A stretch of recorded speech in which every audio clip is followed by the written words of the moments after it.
Hello students, तो कैसे आप लोग। आई होप कि आप लोग बहुत अच्छे होंगे और अपने स्टडी अच्छे से कर रहे होंगे। तो चलिए आज हम आपको इस शानदार क्वेश्चन को शानदार तरीके से करवाएंगे और इसके पहले के जो क्वेश्चन हैं वो हम आपको करवा चुके हैं। यदि आपने नहीं देखे हैं तो उनको भी जाकर आप देख लें, ठीक है। और ये क्वेश्चन आपका प्रश्नावली 1.2 का 14 नंबर का तीसरा क्वेश्चन है, ठीक है। इसमें आपको 14 नंबर में 5 क्वेश्चन दिए थे, तो ये आपका तीसरा है, ठीक है। क्वेश्चन क्या है, सिद्ध कीजिए कि 5√2 एक अपरिमेय संख्या है। इसको हमें प्रूफ करके दिखाना है, ठीक है। तो हम मान लेते हैं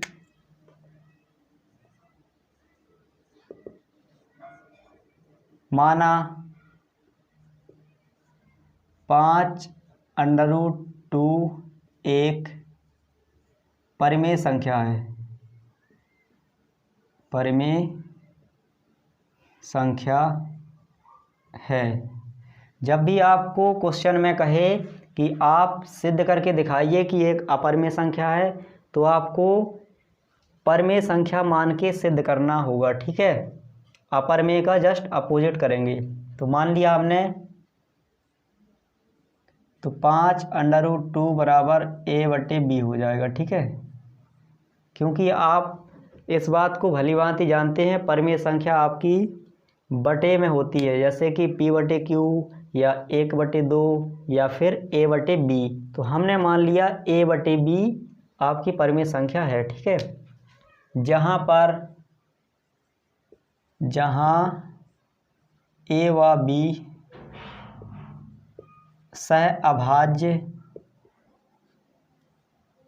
सहअभाज्य पूर्णांक हैं, ठीक है। ये आपके क्या हैं, a और b सहअभाज्य पूर्णांक हैं। सहअभाज्य का मतलब क्या होता है कि a व b का मासा a व b का HCF 1 होगा, ठीक है। यह आपका हमेशा a व b का HCF जो होगा वो 1 होगा। तभी आप उनको कह सकते हैं कि a और b सहअभाज्य पूर्णांक हैं, ठीक है। अब यहाँ पे करना क्या, आपको रूट वाले नंबर को यहीं रखना है और इस 5 को क्या करना है, पक्षांतर कर देना है, ठीक है। तो ये आपका √2 बराबर a/5 भी हो जाएगा, ठीक है। इस तरह हो जाएगा।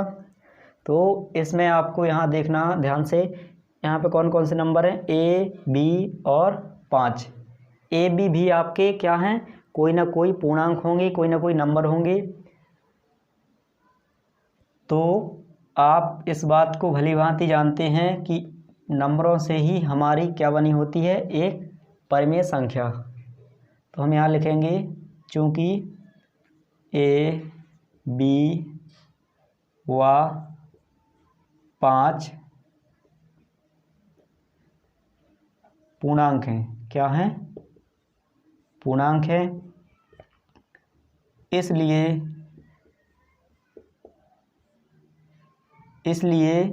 a/5b एक परिमेय संख्या है, ठीक है। क्योंकि ये पूर्णांक हैं और पूर्णांकों से आपकी परिमेय संख्या बनी होती है। जब आप a और b के स्थान पे 1, 2, 3, 4, 5, 6 इस तरह के कोई भी नंबर रखेंगे तो आपको यहाँ पर एक परिमेय संख्या ही प्राप्त होगी। कोई ना कोई नंबर आएगा यहाँ पे बटे में, जैसे 4/5, 5/11, 3/8, इस तरह से कोई ना कोई नंबर मिलेगा। तो उसको हम कह सकते हैं कि वो परिमेय संख्या है। इसीलिए हमने इसको कह दिया कि ये परिमेय संख्या है, ठीक है। अतः √2 भी एक परिमेय संख्या होगी। क्यों होगी, क्योंकि इस परिमेय संख्या के बराबर है, इसीलिए वो भी परिमेय संख्या कहलाएगी। लेकिन हम इस बात को जानते हैं कि √2 आपका अपरिमेय संख्या होती है, ठीक है। होती है कि नहीं होती है, बिल्कुल होती है। लेकिन हमने उसको ज़बरदस्ती कह दिया कि वो क्या है, परिमेय संख्या है। क्यों कह दिया? क्योंकि वो उसके बराबर है। जैसे कि हमने आपसे कहा कि राम श्याम के बराबर है, तो श्याम भी राम के बराबर होगा कि नहीं होगा? इसीलिए यहाँ पे हमने कह दिया कि ये परिमेय संख्या है, इसलिए ये भी परिमेय संख्या होगी, जो कि एक विरोधाभास है। क्या है?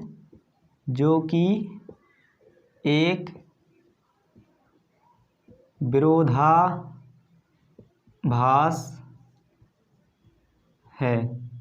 विरोधाभास है क्योंकि वो उस चीज़ का विरोध कर रहा है, ठीक है, कि हम परिमेय संख्या नहीं है, लेकिन वो कह रहे हैं कि आप हो, क्योंकि आप हमारे बराबर हो, ठीक है। तो हमने उसको ज़बरदस्ती दोषी ठहरा दिया, जबकि एक निर्दोष व्यक्ति था, ठीक है। ये जो 5√2 है एक अपरिमेय संख्या थी, उसको हमने ज़बरदस्ती परिमेय संख्या बना दिया, यानी कि निर्दोष व्यक्ति को ज़बरदस्ती हमने दोषी ठहरा दिया। तो लास्ट में हम क्या कहेंगे? लास्ट में हम माफ़ी मांग लेंगे, ठीक है। तो यहाँ पे कहेंगे अतः 5√2 एक अपरिमेय संख्या है।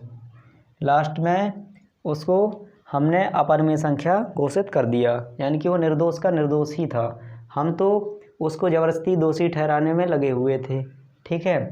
तो आई होप कि आपको समझ में आ गया होगा। हमने आपको इसको थोड़ा सा अपने हिसाब से समझाने का प्रयास किया, ठीक है, अपने व्यवहारिक एग्जाम्पल के हिसाब से, ताकि आपको समझ में आ सके, ठीक है। इसीलिए हमने इस क्लास में राम और श्याम को भी घसीट लिया, ठीक है, जबकि वहाँ इनकी कोई ज़रूरत नहीं थी।